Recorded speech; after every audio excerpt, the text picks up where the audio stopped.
Non, normalement, on n'a pas de... On commence à bien maîtriser la situation. Voilà.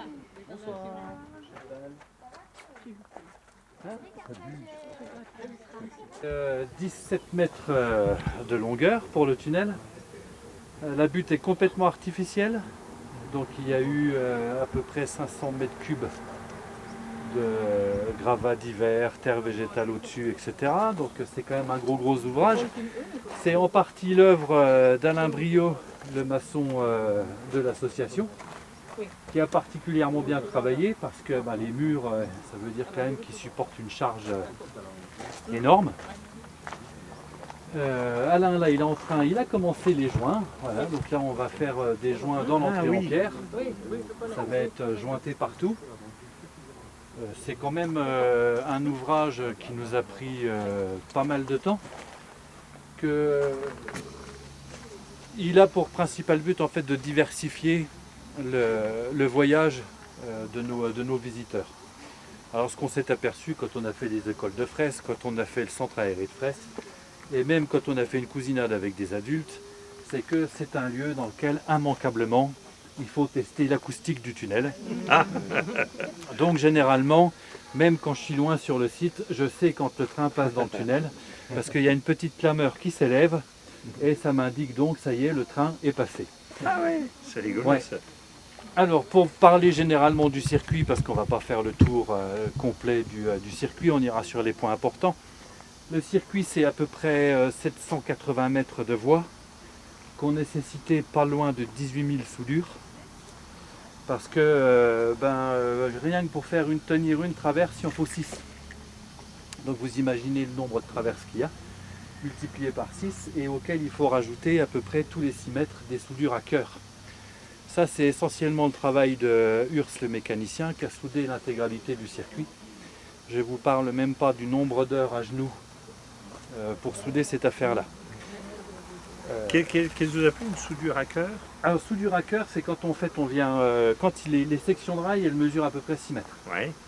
Alors moins quand on est en virage ou des choses comme ça, où on vient mettre des sections qui sont découpées sur place.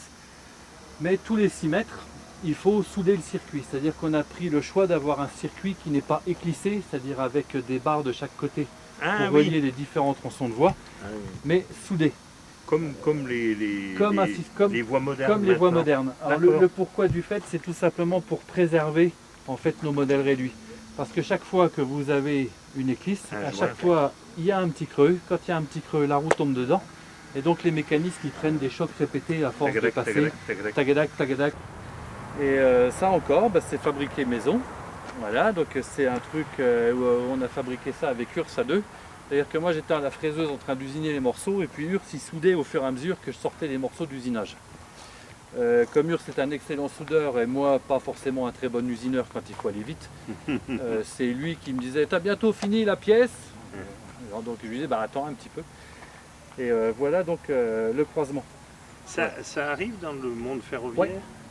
Ça arrive dans le monde ferroviaire sur des vraies voies et ils sont faits exactement pareil. Donc la seule différence en fait qu'on a avec un circuit réel, c'est notre fameuse particularité d'accueillir les deux échelles pour que tous les amateurs de chemin de fer puissent s'y retrouver. Voilà. Mais on va pour ça aller devant la rotonde. Quand tout ce petit monde-là circule, faut évidemment être sûr de ne pas se rentrer dedans. C'est pour ça que sur le circuit, le train qui sort du tunnel est toujours prioritaire. C'est toujours le train qui sort du tunnel qui a la priorité pour passer. Ce qui fait que là, on a un carré. Donc c'est un vrai carré type Est. Et en fait, quand le train arrive ici, il doit forcément s'arrêter. C'est-à-dire que franchir un carré fermé, c'est une interdiction absolue de franchir. Donc ça, c'est l'équivalent d'un panneau stop. c'est même un feu rouge. C'est un feu rouge. Voilà. Donc en fait, quand mon mécanicien arrive, il est obligé de s'arrêter parce que le carré est fermé. Il doit appuyer sur ce petit bouton-là qui va effacer le carré et le faire passer au vert. Ce qui lui laisse le temps de repérer où sont les autres trains et d'être sûr qu'il n'y en a pas un qui sort du tunnel. Et le carré va refermer automatiquement. Donc ça c'est vraiment un dispositif de sécurité. Et mine de rien, c'est pas parce qu'on est en modèle réduit qu'on n'a pas certains dangers. Donc c'est un truc sur lequel je suis assez sévère et assez emmerdant. C'est-à-dire que tous mes mécanos, je leur demande de respecter absolument les signaux de voie et ce qui est indiqué. Parce que mine de rien, on a fait des trains, quand vous commencez à avoir 25 adultes et qu'il y a 8 wagons, eh ben, le train il pèse un peu plus de 4 tonnes. Donc 4 tonnes, on commence à plus l'arrêter comme ça. Cette locomotive-là, elle est sur le petit écartement, 5 pouces, et ça c'est de l'échelle 1/11e. Alors la mienne, si je l'ai construite en 1/11e, c'est parce que sur le grand écartement, je ne vous raconte même pas la taille que ça aurait fait. Tout simplement, j'aurais pas pu continuer à la déplacer avec ma voiture. Et ça, c'est la deuxième locomotive que j'ai construite. Et c'est encore une 120 du PLM. Allez savoir pourquoi, je crois que j'ai un petit problème avec le PLM. Ça doit être parce que mes aïeux travaillaient au PLM. Voilà. Alors pourquoi on a besoin d'un pont élévateur? C'est pour deux raisons. La première, c'est que vous imaginez la locomotive à vapeur, quand il faut que je la chauffe, s'il fallait que je sois à quatre pattes, ça serait particulièrement désagréable. Là, je viens la poser là-dessus et je suis à hauteur pour la préparer. Voilà, c'est plus facile pour la graisser, c'est plus facile pour faire le feu. C'est la même chose en fait pour celles qui sont en 7. Et l'autre raison, et c'est pour ça aussi qu'on a un réseau qui est très apprécié des amateurs qui ont des locomotives, c'est que chez nous, pour décharger la locomotive de leur voiture, eh ben, la locomotive elle n'est pas en danger. Parce que la voiture vient se garer sur le parvis là, elle vient se mettre juste devant le pont. Avec le pont, je me lève à la hauteur du coffre de la voiture, on pousse la locomotive directement, elle n'est jamais en danger, il n'y a pas d'effort.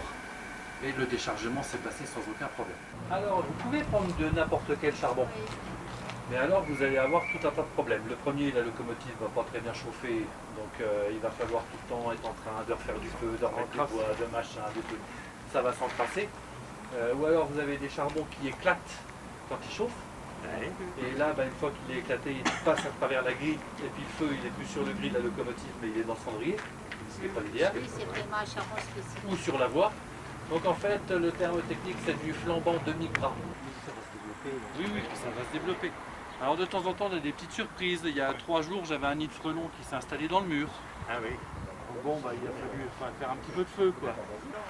De la voie qui est encaissée, ce qui donne un peu une autre impression. Alors quand on est assis sur le train, ça ne donne pas du tout la même impression que quand on est debout.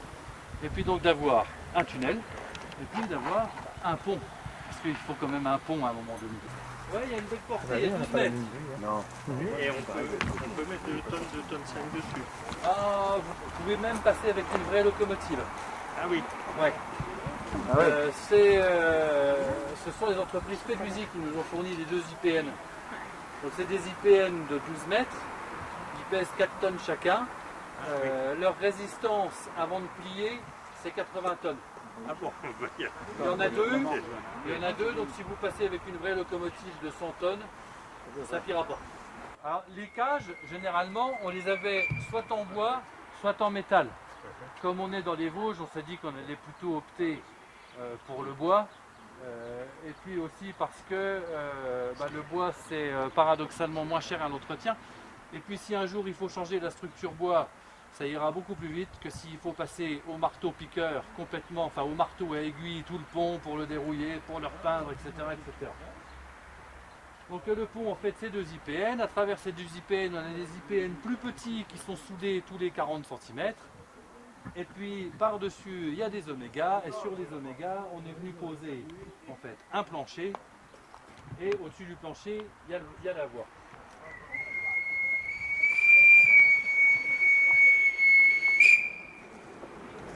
Là, on entend bien le pont qui chante. Alors paradoxalement, quand le train est dessus, c'est pas le moment où il chante le plus. Tu peux rouler, Urs.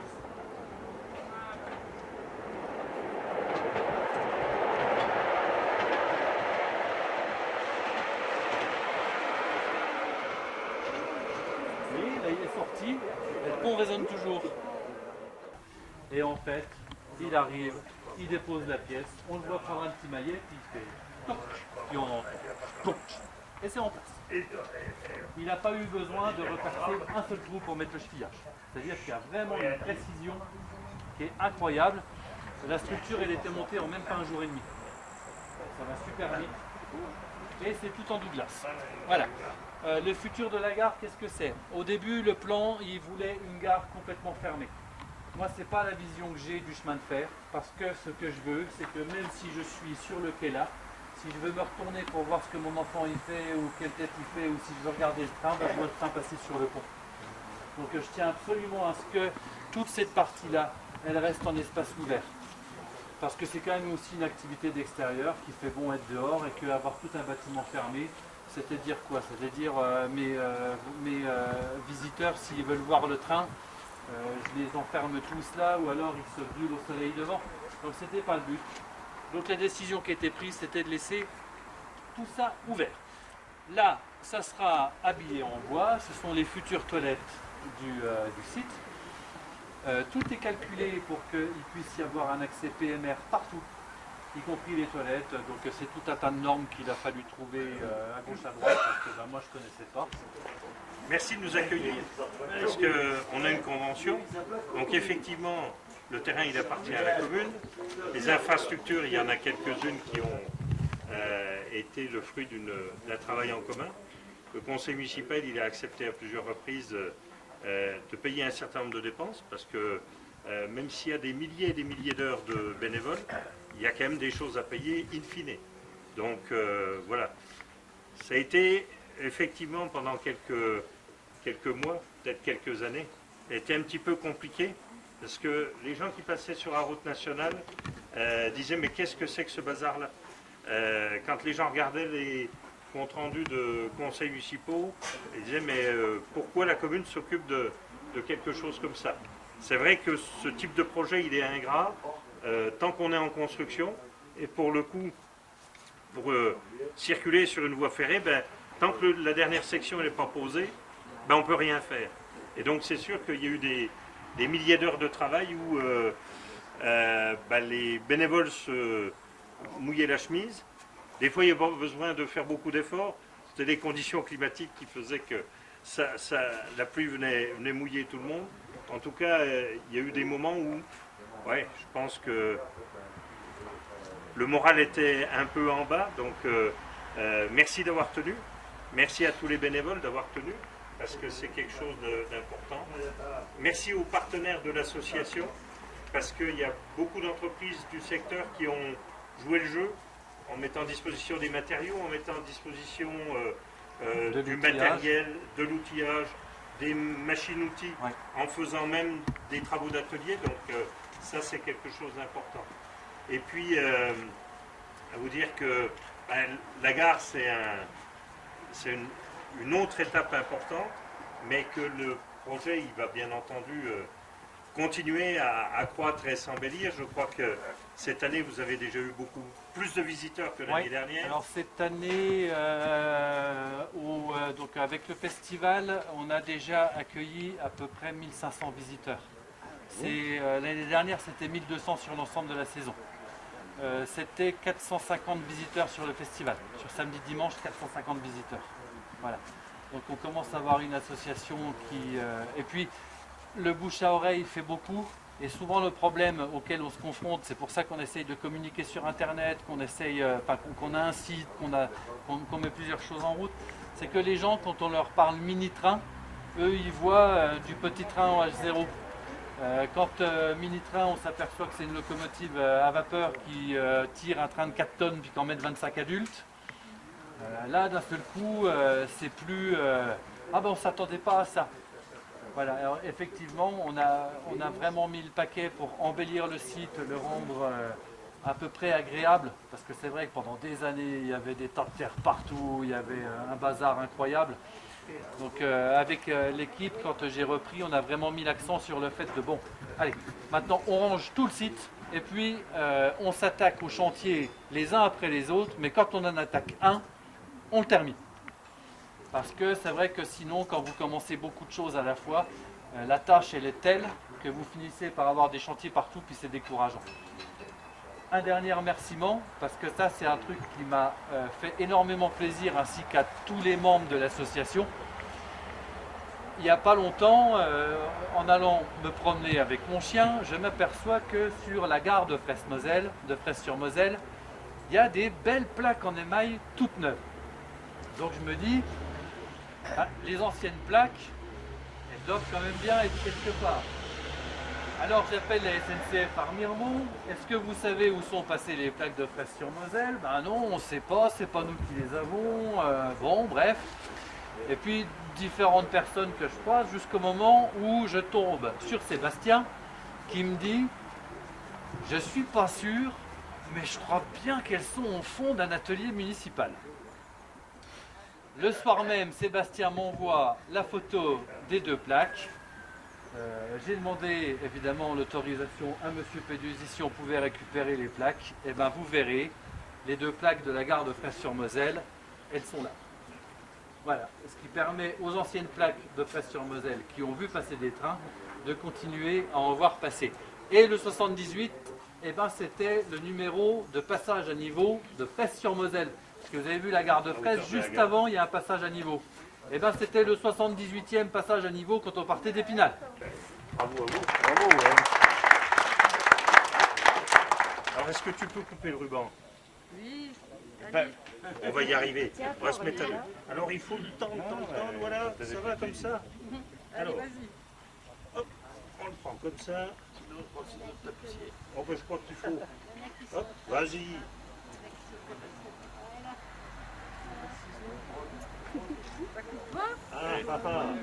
D'abord, on va t'aider. On va t'aider. Tire bien, franchement. Appuyer sur l'envers. Regarde, hop, vous pouvez appuyer. C'est parti.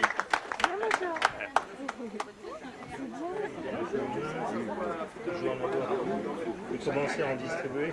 Et j'ai le rallonge. Tenez. Bon, un jour, il faudra l'inaugurer.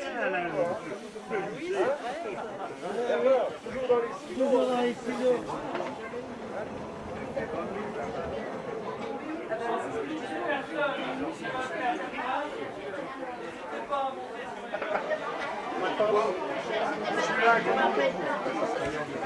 De quoi?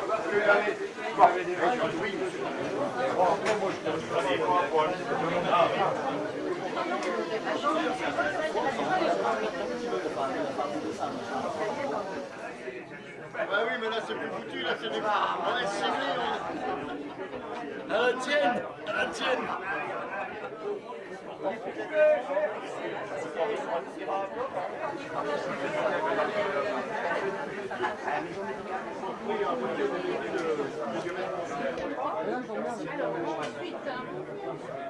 Qu'est-ce que tu veux voir? On va voir Sébastien.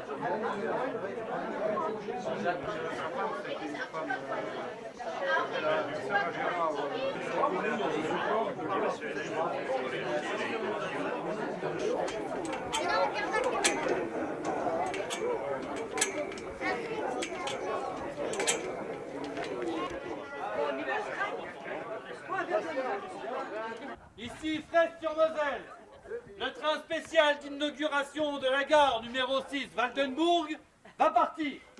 Il sera en destination de Fraisse-sur-Moselle. Il traversera la commune de Fraisse-sur-Moselle, passera sous le tunnel de Fraisse-sur-Moselle. Et si tout va bien, vous emmènera boire un coup à Fraisse-sur-Moselle. C'est dur, hein, ours. C'est dur. Et bon voyage. Bon voyage.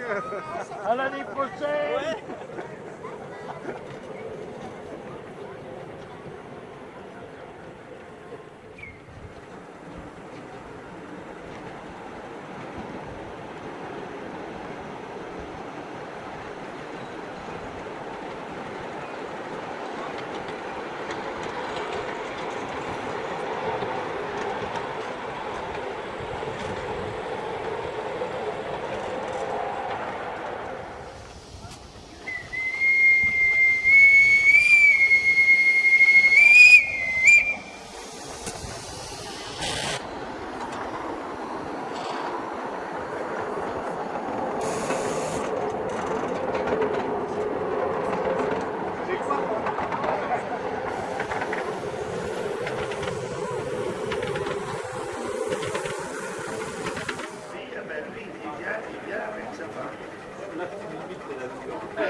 de la gare, la partie. Il sera en direction de Pression-Moselle. Attention au départ.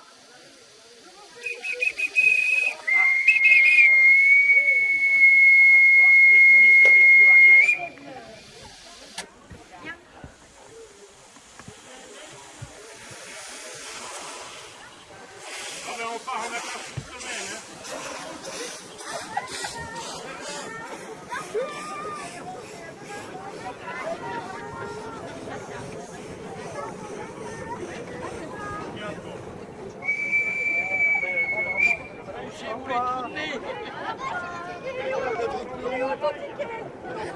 Je dirais ce que c'est. On en a parlé tout à l'heure.